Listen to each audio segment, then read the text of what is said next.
Hello everyone and welcome back to Nack's Knacker's Yard. If it sounds like I'm whispering, it's because basically I am. Because what I don't want my good lady wife to know is that her airing cupboard no longer has lots of lovely towels, nice and warm, ready to use. Instead, it has the tank from the Thundercat curing in the quickest way that I possibly can. Shh. Keep it quiet. Don't tell anyone.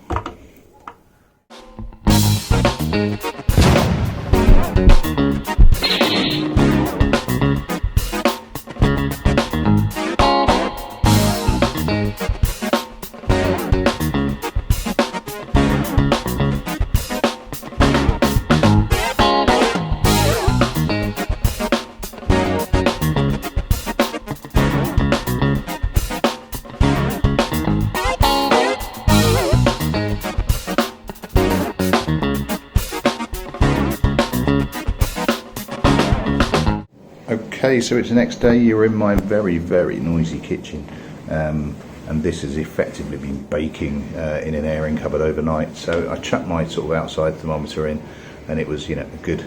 So it's had a good 8 hours?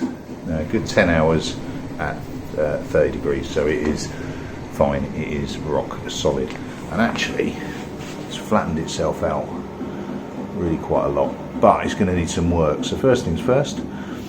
Bit of 1500 grit, as wet as you can possibly get it, and just gently. This is light pressure and time. Frankly, if you put hard pressure on it, look away for a second, and you've rubbed your way through your lacquer, your paint, and all the way through your base coat.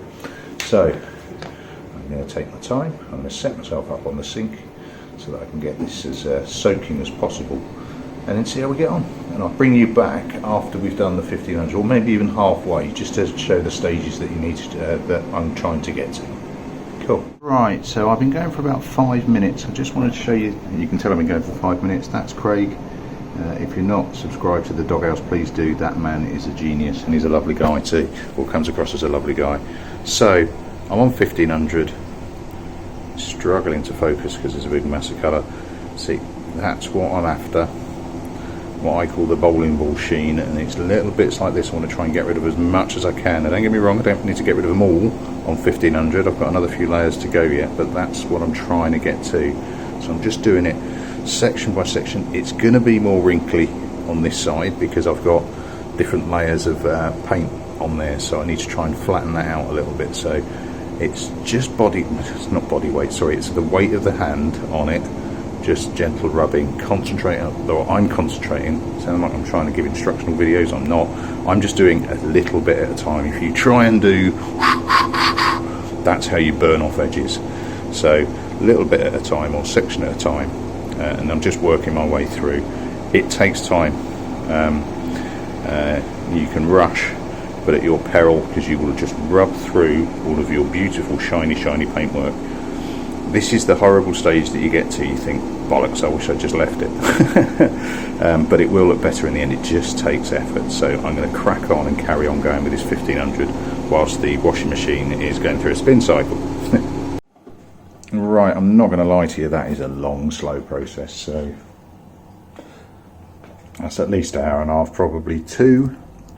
But we're pretty much there. I don't have much of that flecking. Got a tiny bit in places, but I think I can take that out with the next grit. So I'm going to move on up to what was that? That was 1500. I've got some 2000 kicking around. Get some 2000 on there and see what happens. I've been really light on any lettering and wording. I think that's mostly going to be compounding, trying to get rid of, trying to get round onto there. But I'm broadly happy with that so far. A few little flecks, but we shall see how the next grit gets rid of those. Right, so there we go. That's had a really wet rub down with 2000 and 2500, and it's shiny because it's wet, but it's really good. All the little ones, just watermarks on it, and I'll dust it off in a second. Well happy. Main tool a load of water, particularly when you get to this stage, because the grit on your sandpaper, no matter how fine it is still grit fundamentally. So you just need to keep it wet, otherwise you're just going to rub that grit in. Right, I'm going to get it soaking wet, and then I've got one of these like super fine pads that I've never used before, so in the water, get it wet. This water is now freezing because it's been there ages.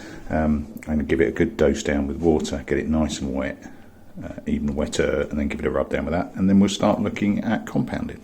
Right, and there we go, that's it dried off.